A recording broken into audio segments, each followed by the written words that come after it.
Hi everyone. So finally UPSC की official answer की 2024 की आ गई है और यहाँ पे हम आंसर्स डिस्कस करेंगे, आपके साथ क्वेश्चंस भी डिस्कस करेंगे। पहला क्वेश्चन ज्योग्राफी से है और इस क्वेश्चन में इंपॉर्टेंट देखिए क्या है। ये इनकमिंग सोलर रेडिएशन के बारे में आपसे पूछता है और यहाँ पे लिखा है the atmosphere is heated more by incoming solar radiation. देखने वाला वर्ड है यहाँ पे incoming solar radiation, right, then by terrestrial radiation. यानी जो आपको पता है कि क्लाउड्स होते हैं और सोलर सनलाइट जो आती है वो रिफ्लेक्ट करती है, ठीक है, ग्राउंड से। तो टेरेस्ट्रियल रेडिएशन से ज़्यादा सोलर रेडिएशन जो इनकमिंग है वो अफेक्ट करता है टेम्परेचर को। दूसरा यहाँ पे इंपॉर्टेंट क्वेश्चन है carbon dioxide and other green house gases in the atmosphere are good absorbers of long wave radiation, are good absorbers of long wave radiation.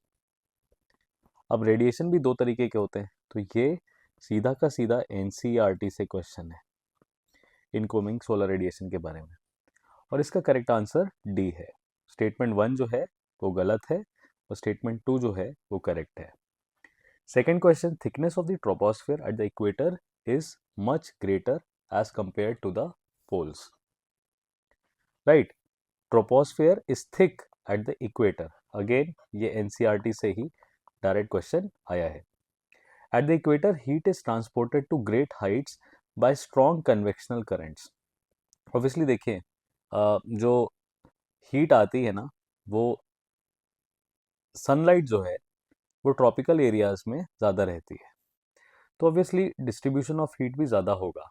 Well the correct answer is that both statement 1 and 2 are correct and statement 2 explains statement 1।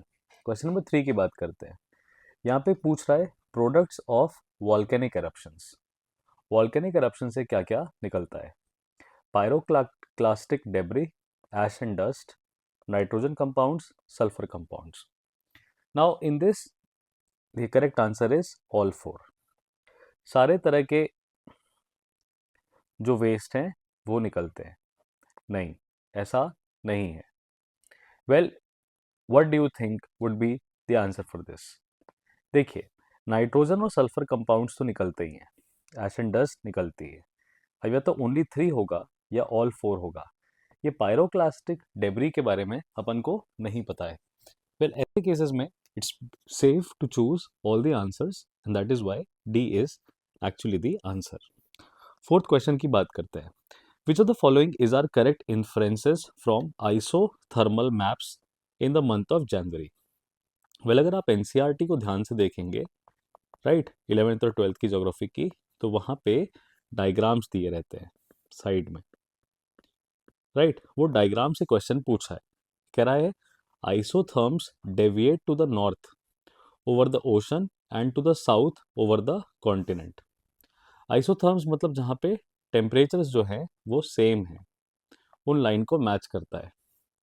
जनवरी में आपसे पूछ रहा है कि isotherms जो हैं वो north की तरफ डेविएट हो जाएंगे over the ocean and south over the continent, right.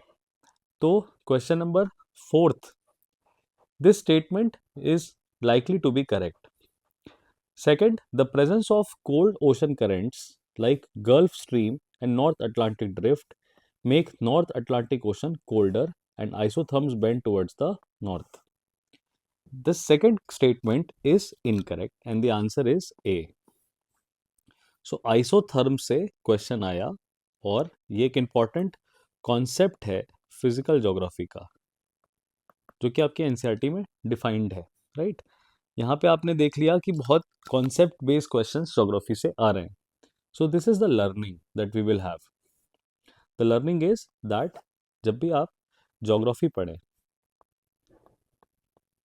Right, और उसमें आप स्पेसिफिकली फिजिकल ज्योग्राफी अगर पढ़ रहे हैं, तो हमारा जो प्राइमरी सोर्स होता है वो होता है एनसीईआरटी, राइट। और इस एनसीईआरटी को पढ़ने के लिए very fundamental is that please take your time. You need to read it, you need to go through the maps go through the images, and that is what you can't be doing it in just 12 days. Also, reading concept, reading n number of times, कितने बार पढ़ लो, right, will not work in this. Reading n number of times will not work in this. Why? Because यहाँ पे concepts हैं, और concepts को clear करने के लिए better explanation required होता है. तो better explanation के लिए you can subscribe to this particular channel and watch our videos. We will explain geography very clearly in this. But NCERT is the primary source.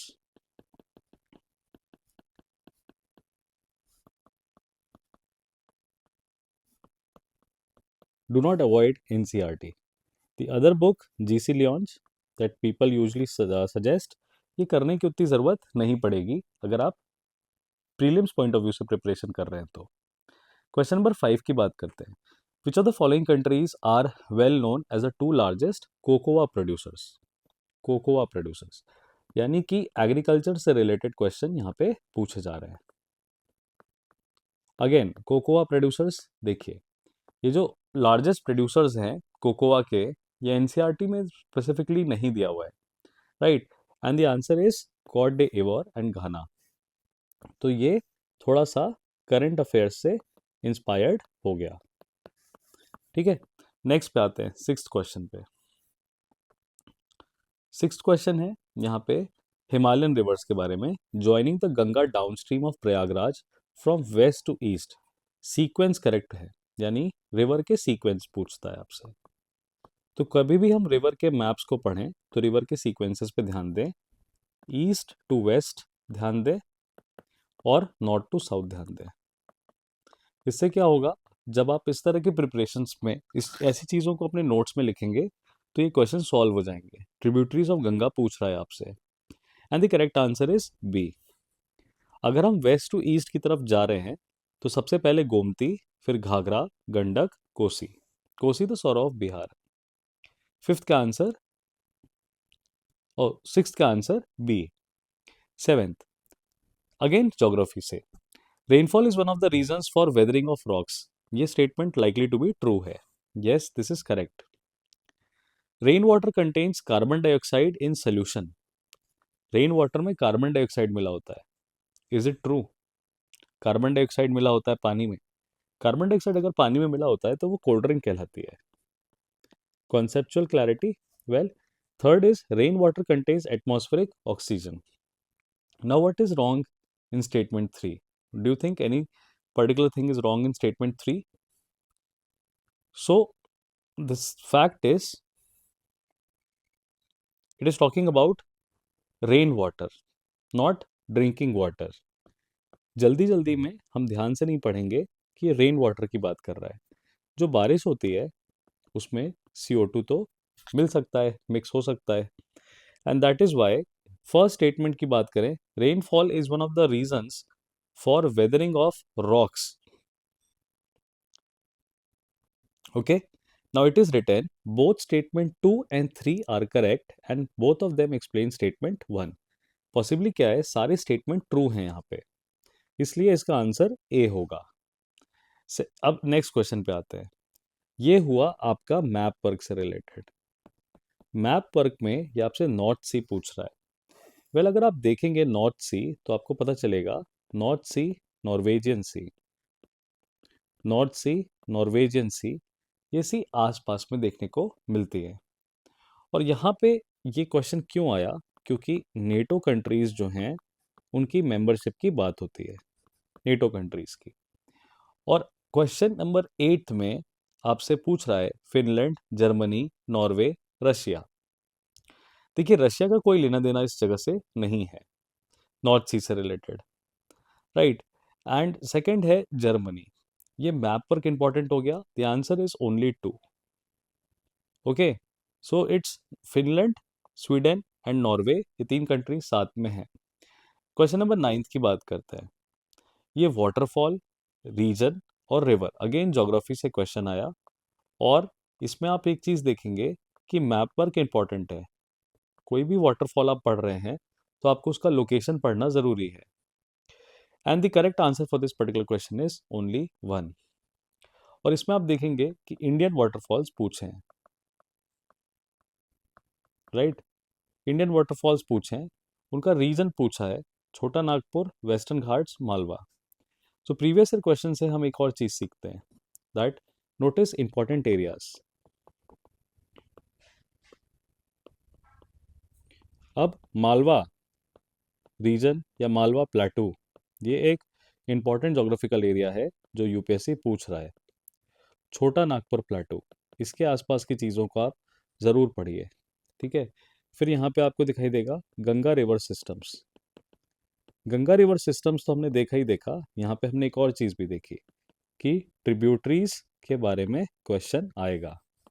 तो जो भी मेजर ट्रिब्यूटरीज हैं, ठीक है, जो भी मेजर ट्रिब्यूटरीज हैं वो किस रिवर से कनेक्टेड है वो पढ़िए, वो किस रीजन में है वो पढ़िए, उनके आसपास के जोग्राफिकल फीचर्स की स्टडी करिए, कोई नेशनल पार्क है तो उसके बारे में पढ़िए।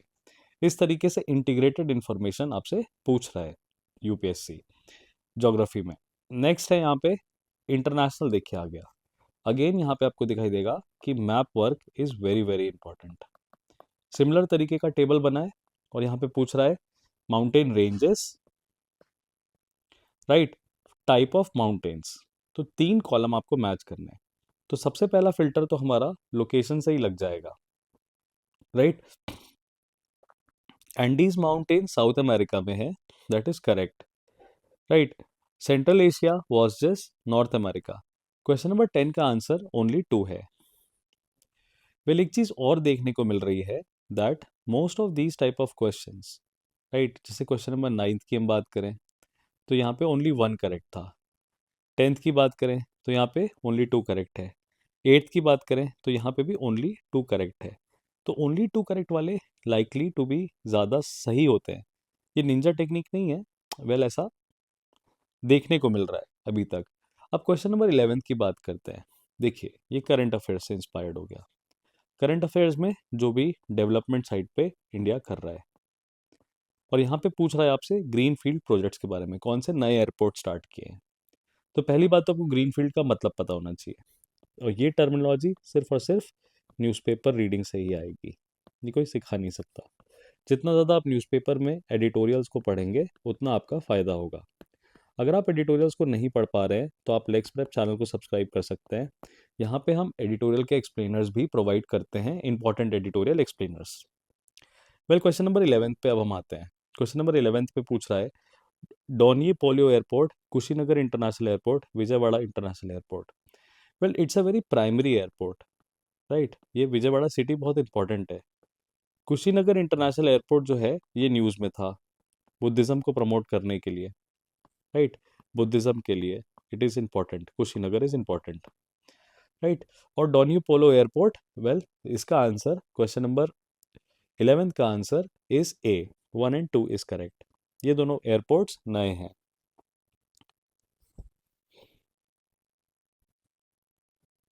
तो अगेन हमने इसमें यही देखा क्या देखा हमने कि जो करंट अफेयर्स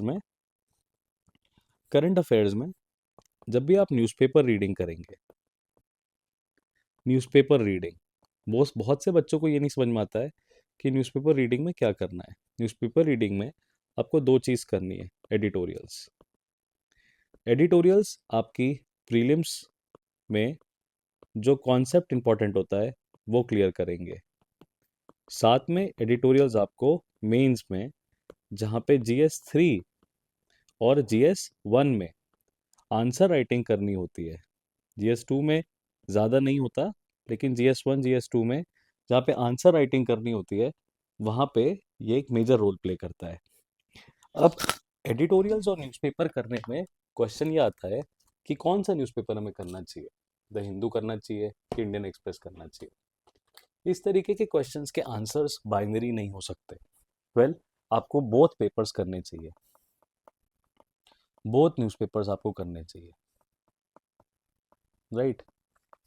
जैसे इंडियन एक्सप्रेस का एक एक्सप्लेन्ड पोर्शन आता है, ये एक्सप्लेन्ड पोर्शन आपके प्रीलिम्स में बहुत हेल्प कर सकता है आपकी। उसके बाद द हिंदू का एक पोर्शन आता है टेक्स्ट एंड कॉन्टेक्स्ट। ये टेस्ट एंड कॉन्टेक्स्ट भी आपकी प्रीलिम्स में भी हेल्प कर सकता है, और बहुत बार इसमें ऐसे इश्यूज डिस्कस होते हैं जो मेंस में इंपॉर्टेंट होते हैं, GS3 के पॉइंट ऑफ व्यू से इंपॉर्टेंट होते हैं, जहाँ पे पॉलिसीज और इन सब का डिस्कशन होता है। तो जब भी आप न्यूज़पेपर रीडिंग करें तो आप एक चीज़ का ज़रूर ध्यान रखें, जहाँ कहीं भी गवर्नमेंट के कोई भी डिसीजंस हो, गवर्नमेंट के कोई भी आपको स्पीचेस सुनाई दें,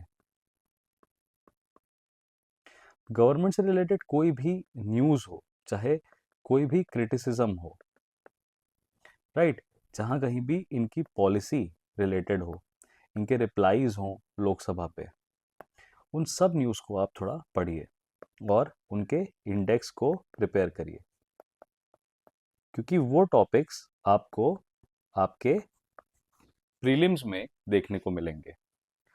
so it is very important, यहाँ पे हमें पास्ट ईयर पेपर से ये एनालिसिस भी करनी रहती है। इसके बाद जब हम आगे बढ़ेंगे, यहाँ पे क्वेश्चन नंबर 12 की बात करते हैं। With reference to water vapour which of the following statement is are correct. ठीक है, क्वेश्चन में पूछ रहा है दैट वाटर वेपर एक गैस है the amount of which decreases with altitude. Water vapour की जो क्वांटिटी है, वॉल्यूम है, वो तो हाइट इंक्रीज होने के साथ कम होगी ही होगी। Its percentage is maximum at the poles. देखिए, यहाँ पे वाटर वेपर एग्जिस्ट करने के चांसेस कम है। क्यों कम है? क्योंकि टेम्परेचर काफ़ी कम है और आइस जो होगी वो ज़्यादा होगी। कूलर एरियाज में वाटर वेपर नहीं होता है, and that is why the answer will be one only. Concept based question आया ज्योग्राफी में। 13 क्वेश्चन अगेन आपको ज्योग्राफी से दिखाई देगा। Annual and daily range of temperature low होता है, यानी ज़्यादा टेम्परेचर वेरिएशन नहीं है। Precipitation occurs through out the year, साल भर बारिश होती है, राइट। और पूछ रहा है प्रेसिपिटेशन नॉर्मल से 250 सेंटीमीटर, यानी हाई प्रेसिपिटेशन की तरफ भी जाता है, वेरी हाई प्रेसिपिटेशन।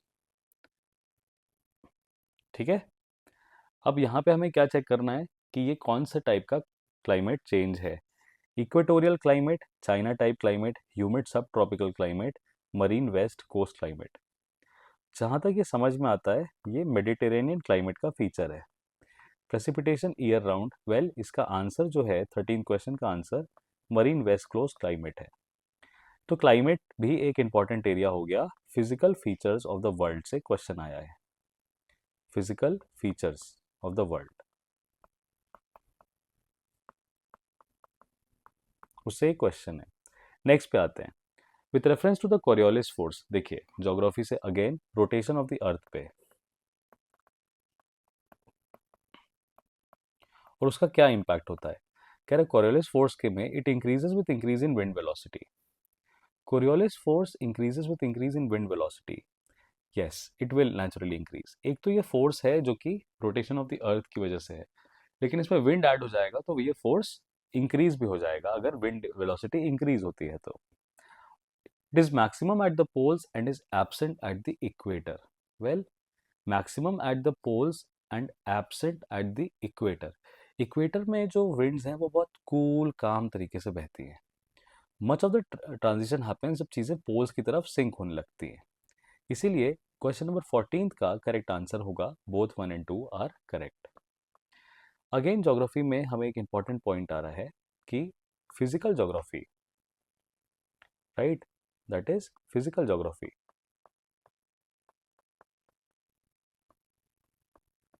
ये मोस्ट इंपॉर्टेंट है,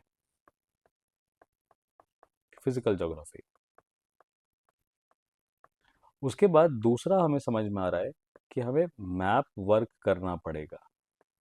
किसी भी चीज़ को हम पढ़ें उसका हम मैप वर्क करें।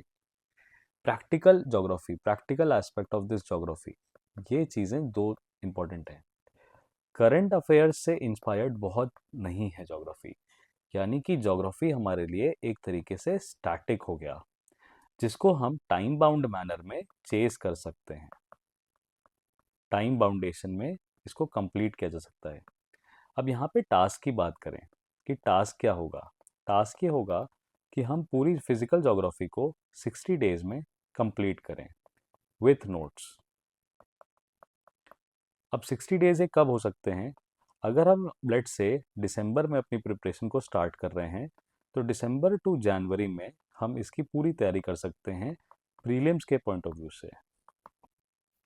ये 60 डेज में ये हमारा ज्योग्राफी जो है ये कंप्लीट हो जाएगा, जिसमें आप देखेंगे कि आपके प्रीलिम्स में 14 से 15 क्वेश्चंस आते हैं, जिसको अगर आपने करेक्ट कर लिया तो आप यहाँ पे 30 मार्क्स सिक्योर करेंगे।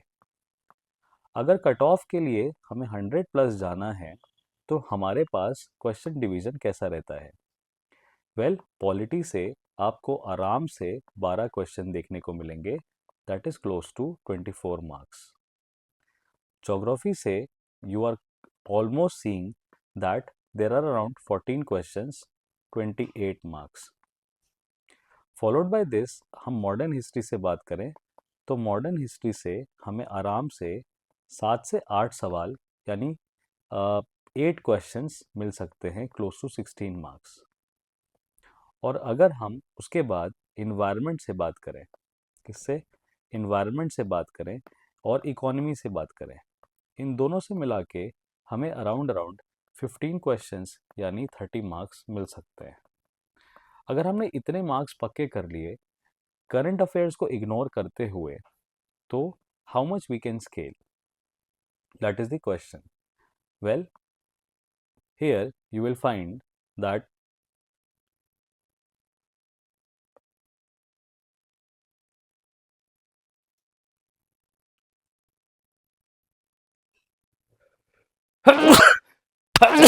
sorry.